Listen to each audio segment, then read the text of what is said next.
कि हम भारत में विदेशी टीवी चैनलों को आज देखते हैं, तो जितने भी विदेशी टीवी चैनल हैं, जैसे स्टार प्लस आया है, CNN है, ATN है, प्राइम स्टार है, प्राइम स्पोर्ट्स है, वगैरह वगैरह, इन सभी टीवी चैनलों पर कुछ सीरियल्स आते हैं और उन सीरियलों को भारतवासी देखते हैं और दिखाते भी भारतवासी हैं, लेकिन उनके प्लॉट सभी अमेरिका और यूरोप से आते हैं।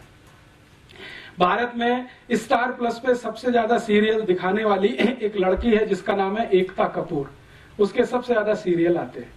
सौभाग्य से एक बार मुझे उससे बात करने का मौका मिला मुंबई में, तो मैंने उससे एक ही सवाल पूछा कि आपके जितने भी सीरियल हैं, सास भी कभी बहू थी, घर घर की कहानी, तेरी मेरी कहानी, इसकी कहानी, उसकी कहानी, ये सब सीरियल के प्लॉट्स कहां से आते हैं, कहानी कहां से आती है?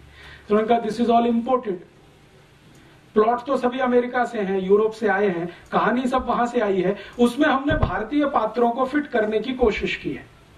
तो मैंने कहा अब मुझे समझ में आ गया कि आपके सभी सीरियल में माताओं को ही सबसे ज्यादा गालियां क्यों दी जाती है। सास भी कभी बहू थी, आप अगर इस सीरियल को ध्यान से देखें तो इस सीरियल की सभी स्त्री पात्र या माताएं पात्र सबसे ज्यादा दुर्भावना का शिकार है। ऐसे ही कसौटी जिंदगी की या कहानी घर घर की, कोई भी सीरियल देखें, ये सभी सीरियलों को मैं देख नहीं पाता हूं, लेकिन इनकी स्टोरी जरूर पढ़ता हूं मैं, कभी अखबार में आती है, कभी मैगजीन में।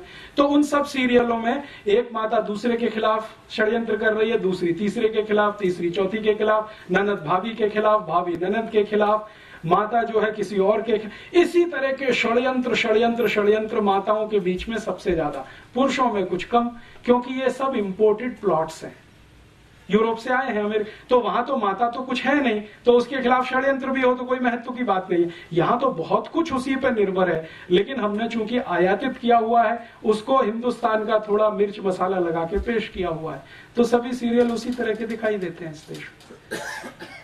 चूंकि हम अगर अपनी सभ्यता को ध्यान में रख के कोई सीरियल बनाएं और अपनी मान्यताओं को ध्यान में रख के बनाएं, तो इसके बिल्कुल विपरीत बनेंगे जो आज हम देख रहे हैं या दिखाए जा रहे हैं।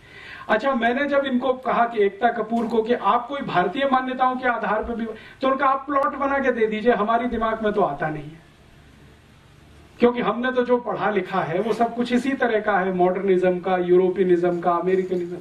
एकता कपूर यूरोप में पढ़ के आई है, थोड़े दिन अमेरिका में रह के आई है, तो वो कहती है कि ज्यादा कुछ हम जो देखते रहे वो यहाँ पे बनाते रहे। तो इस तरह का होता है, जब आप अंधानुकरण करते हैं, बिना सोचे समझे नकल करते हैं, तो इस तरह का उसमें से कुछ निकलता है। फिर हम अपना सिर पीटते हैं, अरे हमारी संस्कृति का नाश हो रहा है, सभ्यता का नाश हो रहा है। वो तो होगा ही, क्योंकि बिना सोचे समझे तो आप ये सब कर ही रहे हैं। कोई विचार तो होता नहीं, कोई बहस तो होती नहीं, कोई मुहाविसा तो होता नहीं इस देश में, ऐसे ही चलता जाता है।